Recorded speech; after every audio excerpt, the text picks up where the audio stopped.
Hey everyone, thanks for joining me today on Just Cook with Michael. Today we're going to make a tomato coulis. Something I learned in culinary school. You don't hear that come up all the time, but basically Wikipedia calls tomato coulis is a form of a thin sauce made from pureed strained vegetables or fruits. Kind of the way I've always thought of tomato coulis. Generally it seems to me when I've made them or seen other people make them, they're not cooked to death. So unlike a tomato sauce that's really boiled down, it's usually like a fresher tomato sauce. I think a good analogy or comparison is sort of like a tomato salsa, like a Mexican tomato salsa, but this is like an Italian style. At least that's what I'm going to do today. So we're going to have tomatoes, but instead of cilantro, we're going to have Italian herbs. I have some thyme, some fresh oregano, some fresh basil. Instead of lime juice that would go like in a Mexican salsa, this is going to have balsamic vinegar. I'm going to put green olives. I also have 2 tablespoons of the brine from the green olives, some garlic, and that's it. So it's a really healthy sauce. You could, use it in the same way you would use a salsa, so virtually put it on anything, over salmon, fish. It just adds so much flavor to a lot of simple dishes. It's something you could have in your refrigerator or freezer. It lasts for quite a while since it has the vinegar in there, and it's delicious and healthy, unlike adding like mayonnaise or something. Salsas add moisture to your palate and to the food, and therefore just texture, flavor-wise, really add a lot. A great healthy choice if you're on a more low-carb type of diet. So today's recipe is going to have 4 tomatoes, some fresh Italian herbs. If you don't have fresh, you could use dry. 1 clove of garlic, the green olives, brine from the green olives, 2 tablespoons, some balsamic vinegar, and extra virgin olive oil. I'm just going to put this in the food processor, blend, add some black pepper, taste, because the brine's kind of salty. I want to taste before I add any salt to make sure I'm not putting too much. So here we go. The first thing I'm going to do is chop up the fresh herbs. Again, you can use dry herbs if you don't have these, but if you live in an area where you could grow fresh herbs, oregano grows like a weed. Basil can't make it through the winter, but in the summer it does pretty well. Just have to watch out for snails. And this thyme is quite hardy also. The other one that's really hardy that I always have is rosemary. The rosemary, same thing, it's hard to kill. It's kind of what you want. I live in Northern California and they just adapt well to the climate. You don't have to baby them. And I don't like plants that I have to baby. Who's got time for that? All right, so put those herbs together, just chop those up. If you don't have a food processor, you could use a blender. You could use, we used to call them burr mixers or the hand mixers.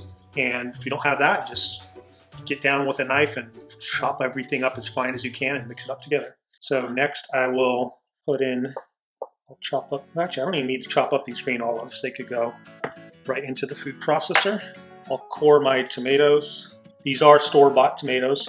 I do usually every year grow fresh tomatoes too.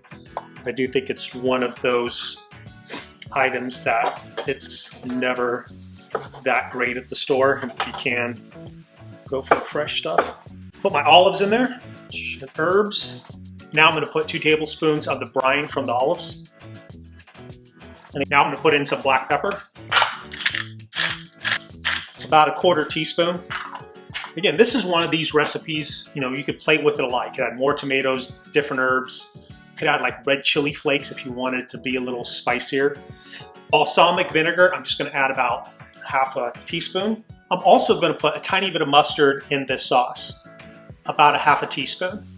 The main reason I add the mustard is because mustard acts as a surfactant. What that means is it helps emulsify oil and water. The reason I do that is just so it's a more cohesive sauce and doesn't break apart, the oil doesn't come out. So it's the outside of the mustard seed that has something they call mucilage, and that is a surfactant. So half that molecule is hydrophilic and half of it's hydrophobic, so it kind of holds the water and the oil together. Like if you didn't have mustard in a vinaigrette, they would quickly separate into layers. Where if you put a little mustard, egg yolk also is a surfactant that's used in mayonnaise. It has lecithin, works in the same way to keep oil and water from separating. So just going to put in about a 1/2 teaspoon of mustard. Now I'm going to put in some extra virgin olive oil, about 2 tablespoons. Okay, the next step is to put in my garlic. A rough shot because this is going to get pureed in the processor.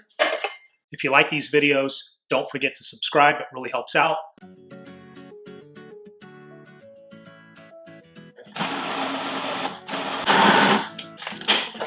Okay, like always, taste, taste, taste.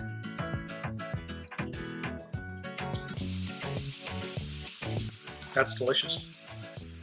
Maybe I'll add just a pinch of salt. I'm going to put in about a 1/4 teaspoon of salt.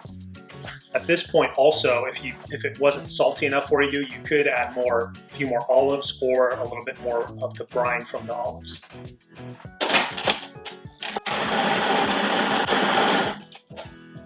Just want to give you an idea of what it looks like. It just looks like a salsa, but it's all Italian flavors in there. And that's just a great base to put a piece of chicken, almost on any dish, on pork, many types of fish. Very flavorful, adds a lot of moisture. That was like so good. Just really fresh. The fresh basil is really intense in there. A little bite from that vinegar.